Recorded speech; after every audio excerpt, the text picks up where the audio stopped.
Generally, when you're using Boxcutter and you're in Box is just like this. However, there are variants on Box. You can press W and wedge to Box, which makes it a wedge box.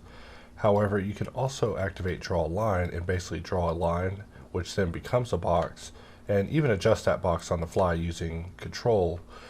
By doing this, you're actually using a variant of the box, because this is a type of box that we made that would allow you to draw a box at basically any angle that you wanted, aiming to have basically the drawing of the angle be primary. However, there are variants to all of our shapes. So, for example, whenever you're using Ngon, you're using it in something called cyclic. However, there are times when you may want to use it in a different state. So right now I'm actually drawing just a general shape as you would expect with Ngon. And there is a way I could just press T and just solidify the whole shape, allowing me to basically cut out a panel. And if we just press spacebar and apply, that's it. However, next to it is an icon for something called cyclic. Once we disable it, we are in something called Ngon line, which means that once we begin drawing this Ngon, we don't have the beginning and end connected. It just allows us to draw this solidified line. And then of course in Boxcutter, because it's solidified, that means that we could press T and actually add thickness to this as we're working on it. So we could press E, extrude this, give it some depth, and we could even give it a bevel and roll the amount of segments in. And then of course, because this is an Ngon and the amount of thickness, we have to be careful with the way that we treat our segments, because if our segments overlap, as we see happening over in a corner, we get unsavory results. But we are able to basically use a variant of Ngon called Ngon non-cyclic to create these lines. And that's just another way of approaching Ngon. And then of course you just toggle it back on and you're drawing back in Ngon. So there's really not a whole lot to it. In fact, alt scroll is our preferable way for users to take a guided tour of Boxcutter, just going through what all the shapes have to offer, just alt scrolling to just see all the shapes that are there.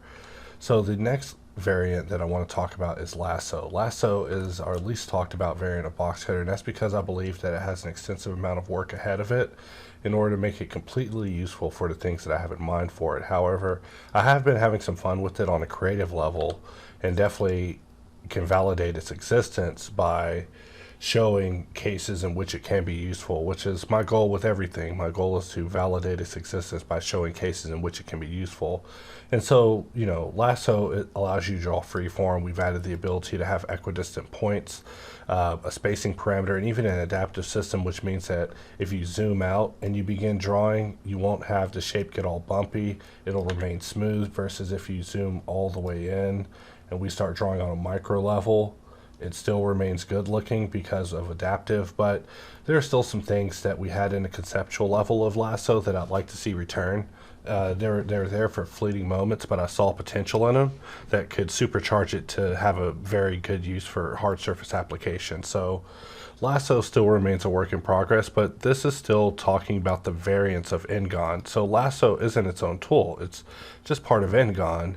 And having your Ngon open or close is just a factor of Ngon the way that we see it. Our goal is to keep the code somewhat unified, so we're having to maintain less things whenever it comes to adding new features. So we've really broken it down to these four. And so whenever it comes to custom, there is no variation.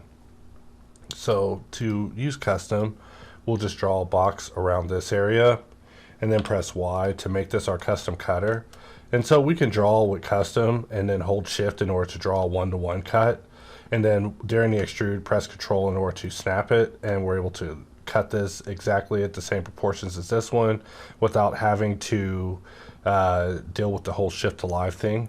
But we also have the variation of being able to draw it in the form of a line. So I guess I lied when I said there's no variation. There's slight variations. We could draw it in the form of a line, and we can also press W in order to wedge it. But wedging is something that's really connected with all of our tools. So really I don't consider wedge a variation. I consider it more of a shape level modifier, a little bit higher up than bevel and mirror, but still just one of those modifiers you can put on any shape.